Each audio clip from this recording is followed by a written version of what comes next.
नमस्कार। आप सभी दोस्तों का बहुत बहुत स्वागत है हमारे खास कार्यक्रम फिट एंड फाइन में। दर्शकों, कहते हैं कि जान है तो जहान है। यदि हमारा स्वास्थ्य हमारे साथ है तो हम जीवन का सुखमय आनंद ले सकते हैं। वहीं अगर हमारे हेल्थ के साथ थोड़ा भी ऊपर नीचे हो जाए तो हम लोग निराश हो जाते हैं अपने जीवन को लेके कि आगे हम लोग कैसे जी सकेंगे।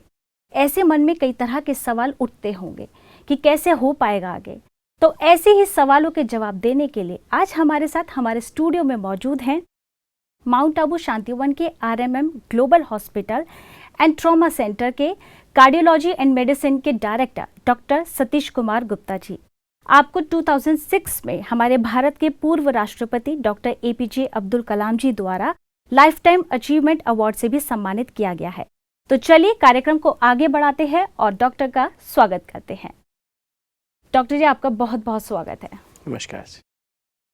जैसे कि हम लोगों ने अभी बात की है कि जान है तो जहान है, और ये सही बात है कि अगर हमारी हेल्थ हमारे साथ है तो हम लोग बहुत इजी हो जाता है, अपने लाइफ को हम लोग कर पाते हैं। लेकिन मैं आपसे जानना चाहूँगी सिंपल सी एक बात कि आज जो भागदौड़ भरी ज़िंदगी है इसमें हम लोग इतना बिजी हो गए हैं कि हम लोग अपने खाने का लाइफस्टाइल को भूल गए हैं, किस तरह का हमारा जीवन रहना चाहिए, कब उठना है, क्या डाइट लेनी चाहिए। तो इस तरह के मामले में हम लोग सोचते नहीं है, बस अपना जीवन खींच रहे हैं। तो इस तरह पे हम लोग कई बार अपने हेल्थ के साथ भी ऊपर नीचे कर लेते हैं कि चलो ठीक है, कॉम्प्रोमाइज़ हो जाता है, लेकिन कहीं ना कहीं वो आगे जाकर के बहुत दिक्कत होती है। मैं आपसे पूछूंगी सिंपल, आज के हिसाब से कैसा हमारा लाइफस्टाइल होना चाहिए?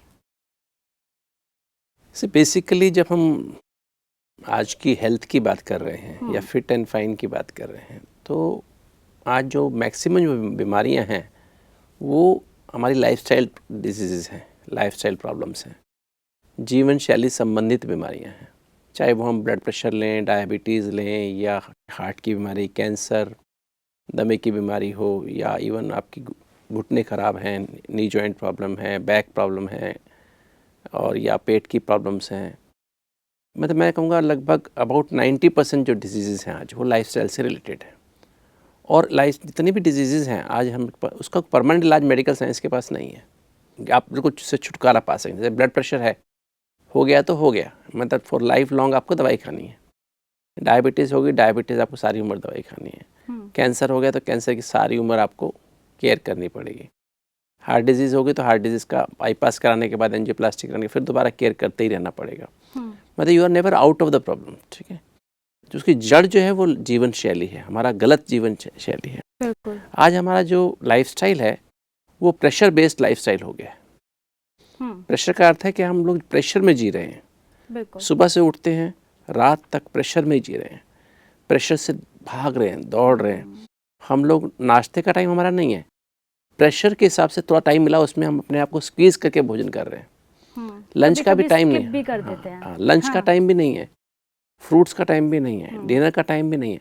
डिनर भी हमारा जो है अकॉर्डिंग टू प्रेशर चल रहा है। अगर हम हॉस्पिटल अपने वर्किंग प्लेस से 9 बजे आ रहे हैं, 10 बजे आ रहे हैं, तो हम 10 बजे डिनर कर रहे हैं, 10:30 11 बजे डिनर कर रहे हैं। जबकि हमारे अंदर एक हाइपोथैलेमस में एक बायोलॉजिकल क्लॉक है, एक जैविक घड़ी है। अच्छा। उस घड़ी के अनुसार हमें सोना चाहिए, उस घड़ी के अनुसार हमें उठना चाहिए। उसमें सोने का समय है, उसमें उठने का समय है, उसमें मेडिटेशन करने का समय है, उसमें प्लानिंग करने का समय है, उसमें एक्सरसाइज करने का समय है, उसमें नाश्ता करने का समय है, लंच करने का समय, डिनर करने का समय है। जिस समय हम ज़्यादा एफिशिएंटली काम कर सकते हैं वो समय भी उसमें है। तो अगर हम उसको फॉलो करते हैं तो हमारी लाइफस्टाइल बहुत अच्छी बीतती है। हम 8 घंटे का काम 2 घंटे में कर सकते हैं।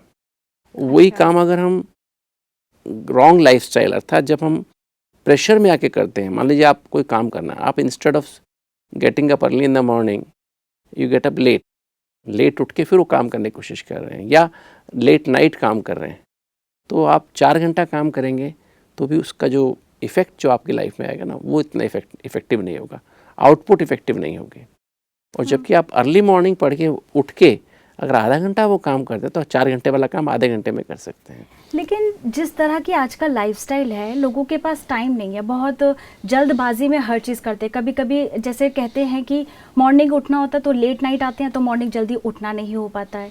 फिर जब उठते हैं तो कुछ लोग होते हैं जो ब्रेकफास्ट को स्किप करके डायरेक्ट लंच करते हैं, तो इस तरह की लाइफस्टाइल को वो कैसे मैनेज करें? नॉट एक्चुअली क्या है, जो कुछ नियम होते हैं जीवन के, कुछ नियम है। सपोज आप एक गाड़ी ड्राइव कर रहे हैं, आप एक कार ड्राइव कर रहे हैं, तो कार ड्राइव करने कुछ नियम है ना। बिल्कुल। आपको पहले अपनी एक की को लगाना पड़ेगा, हाँ। की से इंजन को ऑन करना पड़ेगा, फिर आप क्लच को प्रेस करेंगे, यस। फिर उसके बाद आप मतलब जो व्हाटएवर आपको करना है, स्टीयरिंग यूज़ करेंगे व्हाटएवर, उसके बाद एक्सेलरेट करेंगे या ब्रेक जहाँ जहाँ जो चीज़ की वो लगाएंगे। आप उल्टा तो नहीं कर सकते हैं, पहले क्लच लगा दें फिर वो लगा दें, या एक्सेलरेटर के बजाय ब्रेक दबा दें, है ना। हाँ। या आप बिना चाबी के कार चला लें, या चाबी लगा के चाबी निकाल लें, ऐसा तो नहीं हो सकता। तो you have to follow, because एक इंजन है उसके अंदर, उसके इंजन के रूल्स हैं। अगर वो डीजल का इंजन है तो डीजल लाना पड़ेगा, पेट्रोल नहीं डाल सकते हैं। अगर पेट्रोल का है तो पेट्रोल डालना, डीजल नहीं डाल सकते हैं। और डीजल का है तो हम उसमें केरोसिन नहीं डाल सकते हैं। पर ये जो हमारी गाड़ी भी तो इंजन है ना। हाँ। ये तो वंडरफुल इंजन है, जिसके अंदर सब कुछ इतना वंडरफुली ऑटोमेटेड है, जिसमें हम लोग इसके साथ इतना न्याय करते हैं सुबह से शाम तक। इसमें जो चाहे डालते हैं, इसमें भी तो कुछ डालने की आवश्यकता है ना। हम हवा ले रहे हैं, है ना, और अंदर क्या देख रहे हैं, पढ़ रहे हैं, सुन रहे हैं, खा रहे हैं, ये सब इसका भोजन है ना। मतलब कि जो हम लोगों की बॉडी को जो जाना चाहिए वो ना जाकर के बाकी की चीजों को बाकी सपोज हम रोज अपनी गाड़ी में डालना था डीजल, उसके बाद हम रोज घासलेट डाल रहे हैं, केरोसिन डाल रहे हैं। आजकल जो है ये बीमारियों को हम लोग फेस कर रहे थे, केरोसिन डाल रहे हैं। उसकी सर्विस करानी थी हमको, मेरे 5000 किलोमीटर चलने पर, या 10,000 किलोमीटर, हम उसकी सर्विस कराते ही नहीं है, या तो कराते इतनी ज़्यादा करते हैं कि वो वैसे इंजन खराब हो जाता है, या नहीं करते तो करते ही नहीं है ना। अच्छा, उसको रेस्ट देना पड़ता है, रेस्ट देने का टाइम होता है, वो रेस्ट हम देते ही नहीं है। तो कहीं ना कहीं हम लोग जो आज जो जीवन शैली की प्रॉब्लम्स हैं, इसलिए, हालांकि ये ऐसा नहीं कह सकते कि जो जितना आज की बीमारियां हैं वो इनक्योरेबल है। इनक्योरेबल नहीं है। अच्छा, जब ब्लड प्रेशर है, डायबिटीज़ है, हार्ट की बीमारी है, या कोई भी बीमारी for that matter, they are not incurable. Incurable का राइट जो मीनिंग है ना, उसमें इसमें हिडन है इसका मीनिंग। इट इज़, जिसने ये वर्ड कॉइन किया उसका मतलब था actually, it does not, incurable does not mean it is not curable, it means in plus curable. That means it is curable if you go in. Okay, आप अंदर जाके देखें, उसके रूट कॉज को देखें, और रूट कॉज को address करेंगे तो आप उस बीमारी को क्योर कर सकते हैं। क्योंकि हमने जब से 25 साल से इसमें काम करना शुरू किया है, 3 dimensional health care for healthy heart, happy mind, healthy body, एक प्रोग्राम हमने शुरू किया, जब मैं दिल्ली से आने के बाद यहाँ शुरू किया गया। अच्छा। DRDO कोलैबोरेशन में शुरू किया था, और तब से हमने देखा हज़ारों जिनको डायबिटीज़ थी, बहुत ज़्यादा, हज़ारों ऐसे पेशेंट्स, डायबिटिक पेशेंट्स, हज़ारों हाइपरटेंसिव पेशेंट्स, जिनको बहुत सालों से GERD थी, जिनको बहुत सालों से, बचपन से अस्थमा था, प्रोस्टेटिक कैंसर था, हार्ट की आर्टरीज ब्लॉक थी, कैल्सीफाइड ब्लॉकेजेस थे। अच्छा। जिनका मतलब, और बाईपास के बाद फेल हो गया, बाईपास होने के बाद फिर दोबारा बंद हो गई थी आर्टरीज, एंजियोप्लास्टी होने के बाद एंजियोप्लास्टीज बंद हो गई थी, स्टेंट बंद हो गए थे, और 8-8 बार स्टेंट लग चुके थे, बाईपास हो चुके थे, और उनकी कोई होप नहीं थी। इजेक्शन फ्रैक्शन बहुत कम हो गया था, हार्ट की पंपिंग पावर बहुत कम हो गई थी। अच्छा। मतलब they were almost so called incurable, है ना। डॉक्टर्स ने कहा था ये कुछ होप नहीं है, अभी 1 साल 1.5 साल रहेंगे। आज उनको 20-20 साल हो गए, ठीक है, normal, they leading good quality life, they could open there blockages, hypertension ठीक हो गया, डायबिटीज़ ठीक हो गई, now they don't require medicine. जिनका HbA1c 13-14 होता था, आज उनका 6 से नीचे है। अच्छा। आज ब्लड प्रेशर की 4-5-6 गोली खाते थे, आज उनको आधी गोली खा के या नई गोली खा के भी काम चल रहा है। मतलब अगर हम जीवन जीने का ढंग ठीक कर देंगे तो आपकी सब बीमारियों से धीरे धीरे आप, मेडिकेशन एंड मेडिटेशन दोनों कंबाइन करने की आवश्यकता है। We have to use meditation as a medicine, then slowly are able to get rid of medication and you can enjoy a good quality life, so called the healthy, fit and fine life, you can say, जी, healthy and happy life। हाँ जी doctor साहब, अभी जैसे हम लोग अभी एक lifestyle के बारे में ही बात कर रहे हैं, तो ऐसे ही एक क्वेश्चन आया है अखिलेश राज जी का, ये पुणे से हैं, इनकी एज 37 है और ये IT कंपनी में मैनेजर हैं। इनकी प्रॉब्लम है कि ये देर रात में आकर इनको खाना होता है, या फिर बाहर इनको कैंटीन में ही पॉसिबल हो पाता है खाना। तो इनकी प्रॉब्लम है कि इनको खाना डाइजेस्ट ठीक से नहीं हो रहा है। इनका कहना है कि अगर बाहर इनको खाना ही पड़ता है तो ये किस तरह की डाइट को लें और क्या क्या प्रिकॉशंस इनको लेने चाहिए। जैसे मैंने कहा कि हमें हमारे यहाँ हमारी जो अंदर एज पर बायोलॉजिकल क्लॉक हैं, तो हम इंसान, चाहे हम IT में काम करते हों या हॉस्पिटल में काम करते हों या बिल्कुल। किसी इंडस्ट्री में काम करते हों या कहीं भी कुछ फिल्म इंडस्ट्री में भी काम करते हैं, मान लीजिए हमारी नाइट में शूटिंग चल रही है, तो हैं तो हम इंसान। और हमारी बायोलॉजिकल क्लॉक तो एक जैसी सभी की है, भारत में रहने वालों की एक जैसी है, US में रहने वालों की थोड़ी डिफरेंट है, UK में रहने वालों की थोड़ी डिफरेंट है। तो हमारी जो लाइफस्टाइल है, जो हमारी जो जी हमें खाने का टाइम, डिनर का टाइम है, वो एक पर्टिकुलर टाइम पे तो होना ही चाहिए। बिल्कुल। ऐसा तो नहीं हो सकता आप गाड़ी को चला ले बिना पेट्रोल के, खाली टैंक बिल्कुल रिजर्व में चला जाए, रिजर्व से भी एकदम ज़ीरो हो जाए, तब आप टैंक में पेट्रोल डलवाएंगे, ऐसा तो नहीं हो सकता है। तो आपको रिजर्व में डालने से पहले ही पेट्रोल डालना पड़ेगा, है ना। और हमारे जो सिस्टम है ये बहुत ही सोफिस्टिकेटेड सिस्टम है बॉडी में। ये जो शरीर रूपी गाड़ी है, शरीर रूपी कार है, इसके भी नरिशिंग मोड और वॉशिंग मोड होते हैं। जैसे एक वॉशिंग मशीन में अगर आप, जब मशीन वॉशिंग मोड में जा रही है, उस समय अगर आप उसमें वो डालेंगे, डिटर्जेंट यूज़ करते हैं, तो उसका इफेक्ट क्या होगा। हमारी ऑलरेडी रिंसिंग मोड में जा रही है मान लीजिए अभी, और उस समय आप उसमें अगर डिटर्जेंट डालेंगे तो उसका इफेक्ट कुछ होगा क्या। बिल्कुल। हम सेम ऐसे ही करते हैं कई बार। तो हमको एक्चुअली हमको ये समझना होगा, जैसे वो मिस्टर अखिलेश जो बात कर रहे हैं, उनका अगर इवनिंग शिफ्ट है, फाइन, बट हमारा खाने का समय है, हमें सोने का समय है, हमारी उस घड़ी के अनुसार 10 बजे सोने का समय है, तो हमें सोने से 3 घंटा पहले हमको हमारा डिनर हो जाना चाहिए। 2.5 से 3 घंटा पहले हो जाना चाहिए। तो आप डिनर ले लें, भले आपको बाहर खाना पड़ रहा है, पर उसमें भी आप चॉइस कर लें, चूज़ कर लें what is good for me, what is good not good for me. अगर लगभग डिनर में 15 से 20 मिनट लगते हैं, take 15 to 20 minutes out from your working time, maybe 6:30 के आसपास या 6:45 के आसपास, अबाउट टेक दैट टाइम। उसमें best thing is have soup, क्योंकि शाम के समय में सोना होता है, तो हमारी जो डाइट होती है उसमें कार्बोहाइड्रेट ज़्यादा मात्रा में होने चाहिए, प्रोटीन जितना हो सके कम मात्रा में होना चाहिए, फैट्स भी कम मात्रा में होना चाहिए। अगर फैट और प्रोटीन ज़्यादा होगा, हमारी बॉडी में ज़्यादा मात्रा में नेगेटिव कैटाबॉलिक प्रोडक्ट्स जैसे यूरिक एसिड ज़्यादा बनेगा, और अगर हम ज़्यादा फैट खाएंगे तो बॉडी पे डिपॉजिट ज़्यादा होगा, हम ज़्यादा स्टोरेज फैट ज़्यादा बढ़ जाएगा। तो हमें सिर्फ रात को नींद आने के लिए अच्छे से कार्बोहाइड्रेट, तो अगर हम कार्बोहाइड्रेट डाइट हम प्रॉपर लेते हैं, जिसमें पहले सूप ले लें, वेजिटेबल सूप ले लें। अच्छा। वेजिटेबल सूप लेने के बाद जो भी एक सब्जी, सिंपल सब्जी हो, घिया, तोरी, टिंडा या जो भी मतलब सिंपल जो सब्जी, भिंडी या जो भी बनती हैं वो हो, और 2 चपाती हो सिंपल, है ना। अगर मिक्स्ड फ्लावर हो, गेहूँ चना हो, या जैसे और भी 2-3 चीज़ें, 2 फ्लावर हो सकता है, वो 2-3 चपाती आप खा सकते हैं शाम को, और चबा चबा के खाएं, साइलेंस में खाएं, प्यार से खाएं, है ना। ऐसा नहीं कि, क्योंकि ये इम्पोर्टेंट नहीं क्या खाना है, क्योंकि आज जो हम बात करते हैं यूजुअली डाइटिशियन जो बात करते हैं, या किसी को फिजिशियंस, डॉक्टर्स भी बात करते हैं, वो सिर्फ कहते हैं क्या खाना है। हर जगह दैट इज नॉट एवरीथिंग। क्या खाना है, कब खाना है और कैसे खाना है, तीनों चीजें इंपॉर्टेंट है। पहली तो बात है हमें कब खाना है, बिल्कुल। हमें डिनर किस समय करना है। डिनर हमारा, जैसे मैंने बताया, the best time is between 6:30 to 7:30 के बीच में खा लीजिए, मतलब at least 2.5 hours to 3 hours before you go to bed.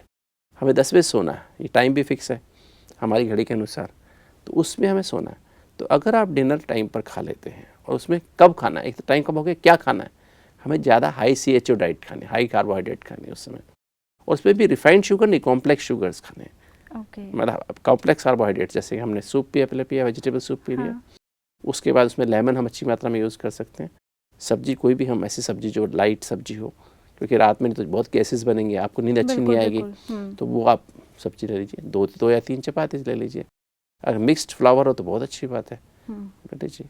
और रात को 9 बजे के आसपास सोते समय 1 कप दूध पी लीजिए। अगर उनका टाइम, जैसे मान लीजिए उनकी शिफ्ट 2 से 9 बजे की है, तो अगर डिनर वो 7 बजे खा लेते हैं, उसके बाद आराम से जा कर के घर जाने के बाद 1 कप दूध पिए 9, साढ़े 9 बजे, and then he can brush his teeth, और आराम से फिर उसके बाद अपने दिन को ऑडिट करके then you can go to bed. You will get very good quality sleep, जो क्वालिटी स्लीप आएगी, और वो he will be fresh in the morning. Okay. तो उम्मीद करती हूँ अखिलेश जी कि आपको आपके सवाल का जवाब मिल गया होगा। हालांकि लगता है इनको बहुत मुश्किल लग रहा होगा ऐसा करना, पर this is everything can be done. सिर्फ विल पावर होनी चाहिए, विल टू बी वेल होना चाहिए।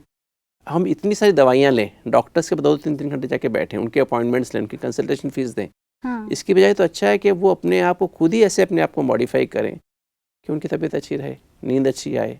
ऐसे ही एक सवाल और है, अपर्णा जी का है। इनकी एज 23 है, एमपी से हैं, हॉस्टल में रहती हैं, बर्गर पिज़्ज़ा नहीं खाती हैं इनका कहना है, लेकिन मुझे हॉस्टल का खाना भी सूट नहीं करता है, तो जिस वजह से मैं हॉस्टल का खाना ठीक से नहीं खा पाती हूँ, क्योंकि उनका मन नहीं करता है, जो भी उनको सूट नहीं करता, तो इस वजह से वो खाना ठीक से नहीं खा पाती हैं और इनका मन नहीं करता है। इनको इनके स्वास्थ्य में कुछ वीकनेस और बोलती हैं कि फेस पे पिंपल्स, तो जिस वजह से ये अपने पढ़ाई पे भी कंसंट्रेट नहीं कर पा रही हैं। अपर्णा जी, जैसे आपने कहा कि आपको हॉस्टल का खाना सूट नहीं कर रहा है और आपकी एज सिर्फ 23 ईयर्स है और आपको हॉस्टल खाना भी सूट नहीं कर रहा है, तो आप क्या ऑप्शन आपके पास है? अगर आप, जैसे मैं अभी आपसे बात कर रहा था उसके बारे में, जो पिछले क्वेश्चन था उसके बारे में, तो हमें अपने खाने का टाइमिंग तो सेट करना चाहिए। दूसरी बात जो है, हमें जैसे बताया कि हाई कार्बोहाइड्रेट डाइट खानी चाहिए और उसमें ज़्यादा मात्रा से सूप, अगर आप अपने मेस में जो जहाँ पर हॉस्टल में रहते हैं, क्योंकि ये समस्या काफ़ी बार बच्चों को आ रही है जो हॉस्टल्स में रहते हैं, तो मैंने काफ़ी लोगों को सुझाव दिया है और आज वो अच्छी क्वालिटी लाइफ लीड कर पा रहे हैं। अच्छा। तो हॉस्टल में जो मेस होती है, वहाँ का जो मेस मैनेजर होता है या किसी से आप बात करके अपने लिए थोड़ा स्पेशल फूड बनवा सकते हैं। आप उनसे बात कर लीजिए, थोड़ा सूप, वेजिटेबल सूप है, सब्जी, भले कुछ भी बनता है हॉस्टल में, आप सिंपल उनसे थोड़ी सी सब्जी बनवा लें, 2-3 चपाती बनवा लें और आराम से वो आप रात को खा लें। तो आपका फूड अगर लाइट होगा और इजी होगा और रात को भले आप 1 कप दूध पी लें सोने के पहले, तो आपकी ये जो प्रॉब्लम्स हैं ख़त्म हो जाएंगी। और जैसे आपने कहा आपके चेहरे पे पिंपल्स आ रहे हैं, वैसे तो एज है ये, इसमें हमारे जो हार्मोनल चेंजेस होते हैं और एज देखने में आया, जो इनको जो बच्चे सेंसिटिव ज़्यादा होते हैं, इमोशनल ज़्यादा होते हैं, कहीं ना कहीं पर्सनैलिटी में क्लैश होता है, आपस में कन्फ्लिक्ट होता है, अपने अंदर इंटरनल कन्फ्लिक्ट्स होते हैं, वहाँ पर हार्मोनल डिसऑर्डर्स ज़्यादा होते हैं। तो अगर अपने आप को बैलेंस रखें और फूड की क्वालिटी चेंज करें, बहुत ही जो hot and spicy food avoid करें। जो बच्चे ज़्यादा हॉट एंड स्पाइसी फूड खाते हैं उनको ज़्यादा ये पिंपल्स वगैरह ज़्यादा मात्रा में होते हैं। और पेट अपना साफ़ रहे उसके लिए अपने आप को ज़्यादा मात्रा में सैलेड्स इस्तेमाल करें, before breakfast and before lunch. 2 time कम से कम फ्रूट्स खाने की आदत डालें, ब्रेकफास्ट के 2 घंटे बाद और लंच के 2 घंटे बाद। कोई भी फ्रूट आप जैसे सीजनल फ्रूट खा लें और शाम के टाइम सूप पी लें, तो आपका पेट भी अगर ठीक रहेगा तो आपको ये पिंपल्स की समस्या ख़त्म हो जाएगी। और जो भी अभी फ़िलहाल जो पिंपल हैं उसके लिए आप लोकल कुछ भी एक अच्छी ऑइंटमेंट यूज़ करें या कुछ भी ऐसा जो कि फेस को बहुत ज़्यादा ऑयली ना हो पाए आपका फेस, और प्रॉपर आप कुछ ना कुछ उसके लिए एस्ट्रिजेंट के रूप में अवेलेबल हैं मेडिसिन्स, वो लोकली आप जेल या क्रीम लगाएंगे तो आपका फेस भी ठीक हो जाएगा और समस्याएं ठीक हो जाए, आप फ्रेश महसूस करेंगे, एक्टिव महसूस करेंगे। और आप वीक होती जा रहे हैं तो वीक भी नहीं होंगे, आप स्ट्रॉन्ग महसूस करेंगे। अभी आपने बताया कि मेडिटेशन भी बहुत ज़रूरी है हमारी लाइफ के लिए, और जिस तरह का आज का लाइफस्टाइल है तो लगता नहीं है कि लोगों के पास मेडिटेशन के लिए टाइम है। सी, मेडिटेशन कोई टाइम कंज्यूमिंग नहीं है। What is meditation? What is Rajyoga meditation या योग और मेडिटेशन क्या है? Meditation is connection, right? Okay, संबंध है ना, कनेक्शन है किसी चीज़ से। योग मीन्स कनेक्शन, जोड़ ना, किससे? कनेक्शन विद द ट्रूथ, सत्य से जुड़ने को कनेक्ट योग कहते हैं, मेडिटेशन कहते हैं। तो इसका मेडिटेशन का हमारे बॉडी से क्या कनेक्शन है? से जब हम मेडिटेशन करते हैं, जब अपने सत्य से जुड़ते हैं, अधिकतर हम लोग क्या करते हैं, 99.99% पीपल हम क्या कर रहे हैं, हम अपने सत्य से नहीं जुड़े हुए हैं, हम अपने रोल से जुड़े हुए हैं। Okay, I am a male, I am a female, मैं मेल हूँ, मैं फीमेल हूँ, मैं बहुत पढ़ा लिखा हूँ, बहुत समझदार हूँ, बहुत पैसे वाले हैं। Role, I am a doctor, I am a engineer, I am a businessman, मैं इस परिवार से हूँ, मैं उस परिवार से हूँ। तो रोल है ना, बॉडी इधर बॉडी कॉन्शियस जो हमारा आउटर सेल्फ है, ये हमारा आउटर सेल्फ है ना बॉडी, और रोल जो हमें रोल लेबल्स मिले हैं समाज से, माता पिता, भाई बहन या वॉटेवर, जो डॉक्टर्स इंजीनियर मैंने बताया डिफरेंट, या मटेरियल कॉन्शियस, या मटेरियल जो हम जितना मटेरियल हमारे पास, जितनी प्रॉपर्टी हमारे पास है, तो हम उससे आउटर सेल्फ कॉन्शियस में गए हैं। जैसे ह्यूमन बीइंग शब्द है ना, ह्यूमन प्लस बीइंग, हाँ, 2 शब्दों से बना ह्यूमन प्लस बीइंग। हाँ जी, ह्यूमन शब्द ह्यूमस से आया है, ओके, एक लैटिन वर्ड है, उसका लिटरल मीनिंग है सॉइल, SOIL, राइट। ओके, और बीइंग का अर्थ है लाइफ फोर्स, जीवनी शक्ति, उसका जो लिटरल मीनिंग है वो सोल है। तो सॉइल एंड सोल 2 एंटिटीज हैं हमारे अंदर, उसमें से हम क्या कॉन्शियस बनते हैं। अगर हम आउटर सेल्फ कॉन्शियस अर्थात सॉइल कॉन्शियस बनते हैं तो हमारे अंदर आईनेस और माइनस आती है। सॉइल है ना, SOIL SOUL, तो आईनेस और माइनस आई, ओके, और उधर से यू मीन्स यूनिवर्सल, इससे हमारे अंदर लिमिटेड विजन आ गई, ट्यूबुलर विजन आ गई, और इससे हमारे अंदर इलनेस पैदा हो गई। और उसके बाद यूनिवर्सल मीन्स वीनेस आती है, तो वीनेस से वेलनेस आ जाती है। तो being conscious, I am a being, I am eternal being.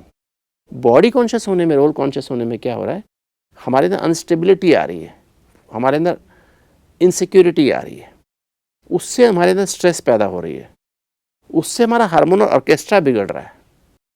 हमारे अंदर हार्मोनल एक ऑर्केस्ट्रा है, हार्मोनल ग्लैंड्स हैं, हाइपोथैलेमस है यहाँ पे दोनों ब्रेन का कंट्रोल रूम, उसके नीचे पिट्यूटरी ग्लैंड है, उसके नीचे वो मास्टर ग्लैंड है, फिर हमारी पीनियल ग्लैंड है जो कि नींद का हार्मोन निकालती है, गले में थायराइड ग्लैंड है जो हमारी एनर्जी का हार्मोन निकालती है, उसके पीछे पैराथायराइड ग्लैंड्स हैं 4 जो हमारी बोन्स को स्ट्रेंथ देती है, बोन कितनी हमारी स्ट्रांग होंगी। फिर हमारा पेनक्रियास है, उसमें से इंसुलिन निकलती है, ग्लूकोज को कैसे बॉडी यूज़ कर पाएगी नहीं कर पाएगी। फिर एड्रिनल ग्लैंड्स हैं दोनों किडनी के ऊपर। ये जो ग्लैंड्स हैं ये हमारे पूरे के पूरे स्ट्रेस, मतलब how we respond to challenges in life. तो मतलब कहने का मतलब ये है कि जैसे हम लोग ध्यान रखते हैं कि हमें क्या खाना चाहिए, क्या नहीं खाना चाहिए, तो हमें इसका भी ध्यान रखना पड़ेगा हाँ, कि हम लोग कैसे अपनी, जो आपने बात की बीइंग की, कि उसको कैसे हम लोग स्टेबल कर सकें। नहीं, बीइंग, अगर हम अनस्टेबल रहते हैं, इनसिक्योरिटी रहती है, उससे फिर क्या आएगा, फियर आएगी, एंजाइटी आएगी, अंदर से हमारे अंदर टाइम प्रेशर, वर्क प्रेशर आएगा, हेट्रेड आएगी, है ना, हमारे अंदर लेजीनेस आएगी, केयरलेसनेस आएगी, सिनिसिज्म आएगा, हॉस्टिलिटी आएगी, ये सब चीज़ें हमारे अंदर पैदा होगी, अटैचमेंट पैदा होगा। तो ये सब चीज़ें क्या करेंगे हमारे अंदर, हमारा स्ट्रेस हार्मोन ज़्यादा निकालेंगे एड्रिनल ग्लैंड से। तो स्ट्रेस हार्मोन ज़्यादा निकलेंगे तो क्या होगा, हमारा हार्मोनल ऑर्केस्ट्रा पूरा बिगड़ गया ना, हमारी सोच ही बिगड़ जाएगी। एड्रिनल ज़्यादा निकल जाए, एड्रिनल हार्मोन कॉर्टिसोल ज़्यादा निकल गया तो हमें डिप्रेशन में चले जाएंगे, हाँ, जो मूड ऑफ हो जाएगा, मूड ऑफ हो जाएगा। आज बच्चों में सुसाइडल टेंडेंसी कितनी बढ़ती जा रही है, डिप्रेशन में जा रहे हैं, एंजाइटी कितनी बढ़ती जा रही है। This is because of this, they are body conscious, role conscious हो रहे हैं, अनस्टेबल हैं, आज के बच्चे अनस्टेबल हैं, इनसिक्योर हैं। और meditation is nothing but being conscious. Instead of soil consciousness you become soul conscious, that is meditation. ये चेंज ऑफ, मतलब बीइंग जो है, ये जो हमारा बॉडी है, हमारा रोल है, अनस्टेबल है, ये हमारा आउटर सेल्फ है, इससे हम बीमार हो रहे हैं। इसकी बजाय आप बीइंग कॉन्शियस हो जाएं तो ये मेडिटेशन है, इसको राजयोगा मेडिटेशन, और कुछ नहीं है। मतलब बीइंग ट्रूथ है, being so connection with the truth. I recognise my self as a being and I the being is making this body function.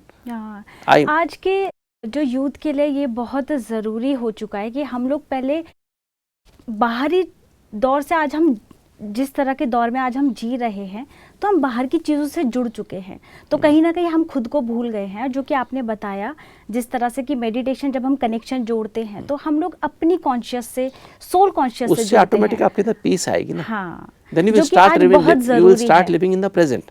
आज लोग पास्ट में जी रहे हैं, भविष्य में जी रहे हैं।